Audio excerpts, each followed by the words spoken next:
character. Is it right? Or the more you live with your husband, you find that he's perfect. No, you haven't married me. You haven't married your husband. I tell that to my wife. She doesn't like that either.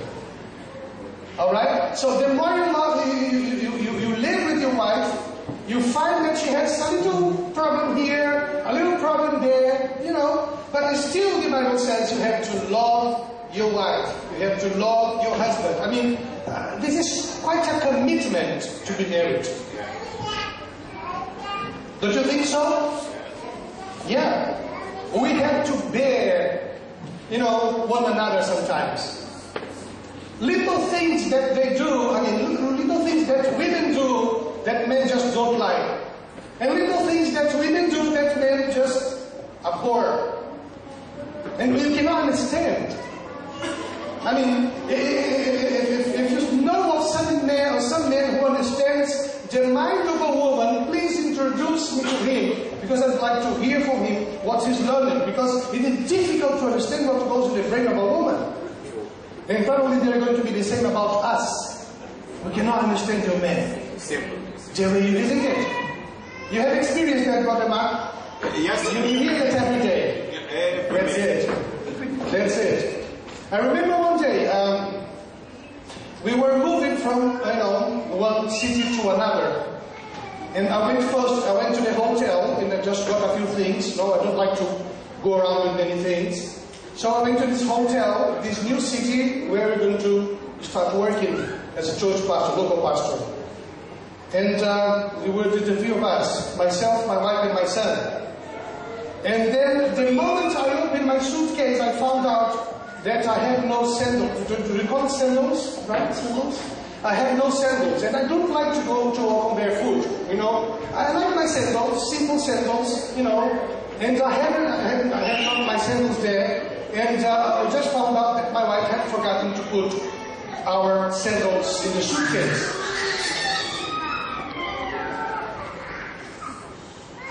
Thank you.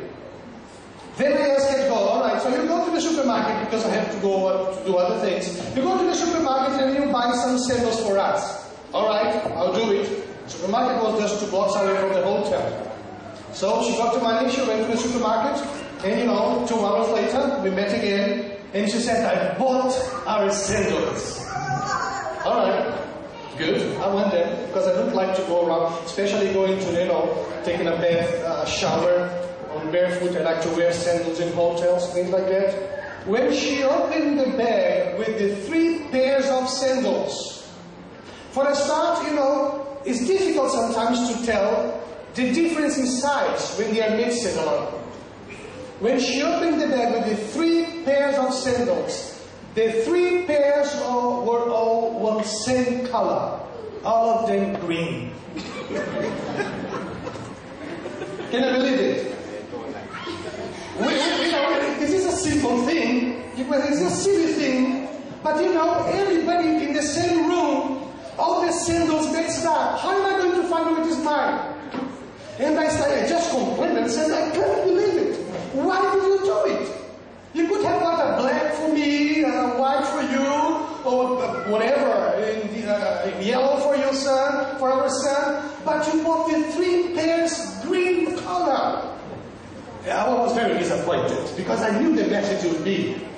It really became a mess because when you go, just live in the bed and you go and try to get your sandals and you get I used to get hers and then my son's. It was a real mess. And I was very angry because of it. It's a simple thing. But for me, I was very angry because of that. And then she silenced, And then after I was a little more calm, and I asked her, just tell me one thing. Tell me that you bought the 3 pair of sandals the same color because there were no other colors around. She said, no, there were some other colors around. Alright, I'm calm now.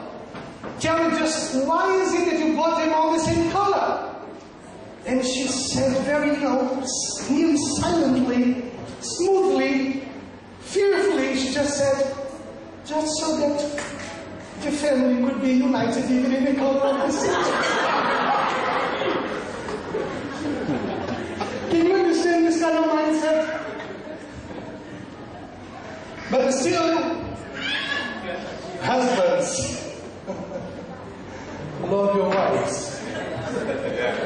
I had to go to the Bible and read it again. I love her, but she's never going to do it again. She promised to me, please, never the same color. If you want it green, you do it for you. Family has to be united in different things, not in the sandals, please. The husbands, love your wives. You know that Helen Howland, she's one of the co-authors of the book, The Sacred Marriage. In page 89, she wrote the following. Can I read it for you? Are you there? Yes. Okay, so Helen Howland wrote, marriage is the kind of surgery in which the futility and vanity of a woman and selfishness of men are extricated without the benefit of anesthesia. Is it the right word? Anesthesia? Anesthesia. That's it. Anesthesia. The thing that you take that you don't feel any pain. Anesthesia. That's it. Anesthesia. I told you. You people from Jamaica don't take this kind of thing. The reason why you were like that, I mean, you don't take anesthesia. No. You want just amnesty. But you need anesthesia in a situation like that. You get what I mean? So marriage, I'm going to read it again just for you who don't understand the thing. Marriage is the kind of surgery in which the futility and vanity of a woman and the selfishness of men are extricated without the benefit of. That's the thing. Yes, it is. You get to know each other, and then you find out that my wife has problems. My husband has problems. And you know, God made it that way, to be just like that. I know that you have heard about this program that is going on around the world, the Big Brother. Right? Have you seen this thing? Don't like this kind of thing anyway. But it's been a hit in Brazil. This year they had the 10th version of the Big Brother program there. So everybody go to the house, and they have cameras everywhere. So you can see all their, sleeping and whatever they do with their bad things, because the cameras are all around. Actually, a few years ago in London, they started something very interesting, which was probably the very start of this idea of the Big Brother program. They went to this shopping mall in London, and they built a house of glass. Alright?